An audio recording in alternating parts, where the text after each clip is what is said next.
Hello and welcome to the inaugural episode of the Hinduism 108 podcast. I'm your host, Ganesh, and I'm very happy to be here with you. Today, I'd like to talk about something that's very fundamental to the practice of religion, and that is faith. These days, we hear a lot about the law of attraction and the importance of confidence, but essentially, these are all describing the same thing. It's just having a feeling of certainty about something in the future where you feel that if you do a certain practice or you take certain actions or think certain thoughts or achieve a certain discipline, then the universe or the future or some higher power will meet you halfway and joyously take you where you have to go. Because we live in a society where we are encouraged to look at everything very logically, this can often be very difficult. For me, myself, when I was growing up, I was from a religious family, but I drifted into agnosticism, bordering on atheism, for a vast majority of my younger years, I would say. And reading books like Paramahamsa Yogananda's autobiography, I came to understand that there are certain sages, seers, and rishis who give people tools to experiment with to help them along the path. So Paramahamsa Yogananda described physical yoga, which is Dharma yoga, Bhakti yoga, which is the yoga of devotion, singing devotional songs and doing things that awaken the emotion of love for the Lord. And then there's Jnana yoga, which is reading scriptures and inundating yourself with thoughts and images and feelings of the Lord through reading the Holy Scriptures. And finally, the masterpiece is Raja Yoga, of course, which is deep and concentrated meditation. Meditation, I think, gets overcomplicated because there's a lot of content out there for people who are very deep into it that kind of scares away people who start to do it. Meditation, very simply, is either sitting down and trying to quiet your mind and being patient and gentle with yourself because thoughts will come, but you have to let them come, observe them, and they will go on their own. And then through that void, you will come to see your version of the truth. And it will dawn on you. It won't be something that you proactively have to think about or conjure up. Furthermore, that sort of meditational practice is only one way to go about it. Another more powerful way, and the one that I typically practice, and this is recommended for people who have a restless mind that find it almost impossible to think about empty space or a void or eternal peace and darkness and tranquility. And that is to simply focus on one thing, and it could be anything, could be a flame, could be um, whichever form of God you happen to take favor to. But if you sit there and try to focus on that one thing for an extended period of time, if you are not a meditator, you will find it difficult in the beginning, but it's very similar to exercise.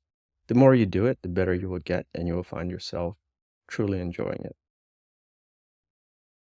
For me, when I was in a state of searching and agnostic, I lived that way for many years, and I also prayed here and there, like many people do, uh, if only for insurance purposes, because I figured if we all die one day, and saying a few prayers here and there will help you get to a better place after you die, then why not, potentially, especially if it's not too much of a burden on your time and energy and life juice.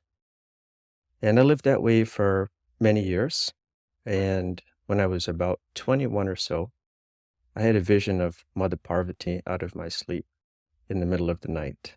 And it was a powerful vision, something that was very special, something that I will never forget. Mother Parvati was sitting in a bathtub of all things, wearing all white. The bathtub was white, and she was surrounded on all sides by this bright, pure white light. And her expression, surprising to me at the time, wasn't one of happiness or even peaceful benevolence, but it wasn't anything negative either. It was a pure calmness and tranquility and a sense of peace and a sense of everything being exactly where it should be. And that was, of course, a very powerful motivator and a game changer for me. In my spiritual path and my quest to learn things, I like to take the approach of Bruce Lee, and some would even argue great empires throughout history, where I like to explore different sources and not judge any of them as good, bad, or otherwise, and acknowledge that many of them are going to have both good and bad.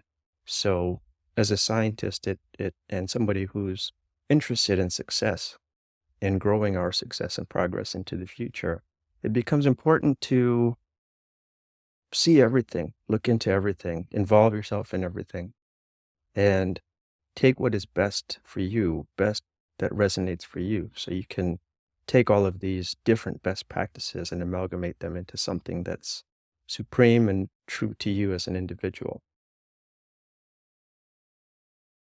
Lastly, specifically as a Hindu, I was very encouraged to see and to hear, aside from the fact that we know that Hinduism is the world's oldest religion still being practiced.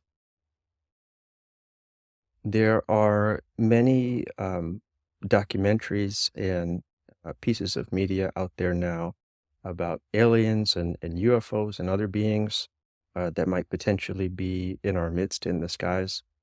Personally, I don't know what to think about it because I, again, haven't been able to empirically verify that stuff myself.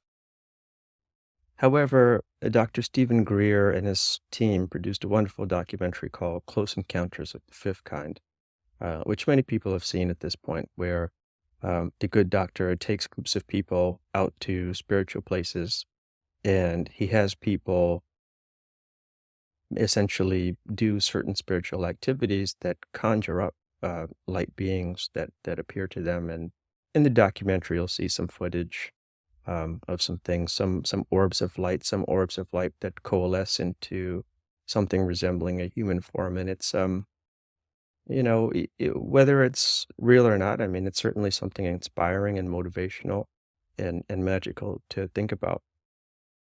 One thing that I thought was very interesting is that the the doctor says Vedic puja before each of his CE5 engagements. And when I looked up the actual puja that he's doing, much of it is in glorification of Lord Shiva. And as I understand it, if this puja is not done, then the beings don't appear.